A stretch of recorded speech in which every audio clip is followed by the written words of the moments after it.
कोमल राम रखियानी की लाइफ हमेशा के लिए बदल गई उसकी सोल प्रिंट रिपोर्ट से। इस रिपोर्ट ने उसके पिछले जन्म का खुलासा किया, ललिता देवी के रूप में, जो 19वीं सदी के राजस्थान में एक हीलर थी।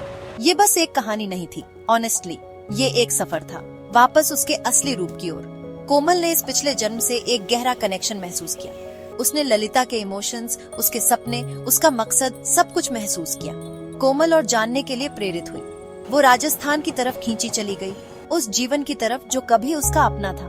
ये एक ऐसी पुकार थी जिसे वो अनदेखा नहीं कर सकती थी। ये कहानी है ललिता देवी की, उस हीलर की जो सदियों पहले जी और प्यार की। उसकी कहानी आज भी जिंदा है, समय के साथ फुसफुसाती हुई। ललिता देवी अपने पूरे गांव में जानी जाती थी। वो आशा की किरण थी, आराम का प्रतीक। उनका दिल दया से भरा था और उनके स्पर्श में एक अनोखी हीलिंग पावर थी। ललिता बीमारों को ठीक करने के लिए जड़ी बूटियों और नुस्खों का इस्तेमाल करती थीं। दूर दूर से लोग उनकी मदद लेने आते थे। वो उनकी बुद्धि और किसी बड़ी शक्ति से उनके जुड़ाव में विश्वास करते थे। ललिता सबके साथ प्यार और करुणा से पेश आती थी। वो उनकी बीमारियों के पीछे का दर्द देख पाती थी। वो अपने कोमल स्पर्श और मीठी बातों से उनके दुखों को कम करती थी। ललिता सिर्फ एक हीलर से बढ़कर थी। वो एक बेटी थी, एक दोस्त थी, एक राजदार थी। वो अपने गांव का दिल थी।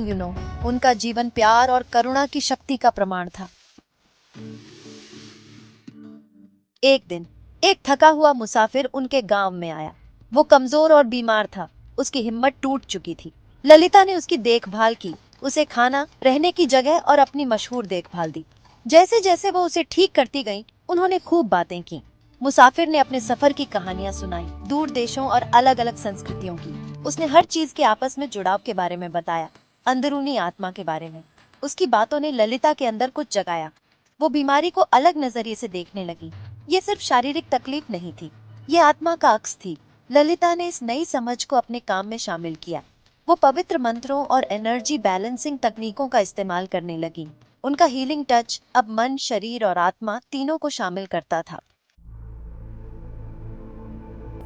सालों बाद ललिता देवी का शांति से निधन हो गया। गांव वालों ने अपनी प्यारी हीलर के जाने का शोक मनाया। उनकी याद उनके दिलों में जिंदा रही। आज भी गांव वाले उस पुराने बरगद के पेड़ के नीचे इकट्ठा होते हैं जहां ललिता बीमारों का इलाज करती थी।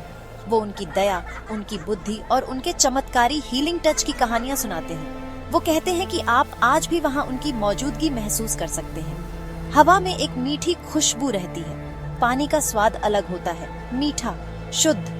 कुछ लोग कहते हैं कि उन्हें एक रहस्यमयी गर्मी महसूस होती है, जैसे कोई प्यार से गले लगा रहा हो। ललिता देवी की विरासत उनके जीवन काल से आगे बढ़ती है। ये उन लोगों के दिलों में जिंदा है जिन्हें उन्होंने छुआ था। कोमल अपनी सोल प्रिंट रिपोर्ट से निर्देशित होकर अपने वर्तमान जीवन में ललिता की विरासत को अपनाती है।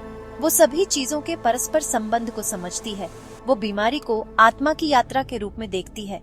ललिता देवी की कहानी एक याद दिलाती है कि सच्ची हीलिंग प्यार, करुणा और मानवीय आत्मा की गहरी समझ से आती है। उनकी कहानी हम सभी को हीलिंग की अपनी क्षमता को अपनाने और उद्देश्य और प्यार से भरा जीवन जीने के लिए प्रेरित करे।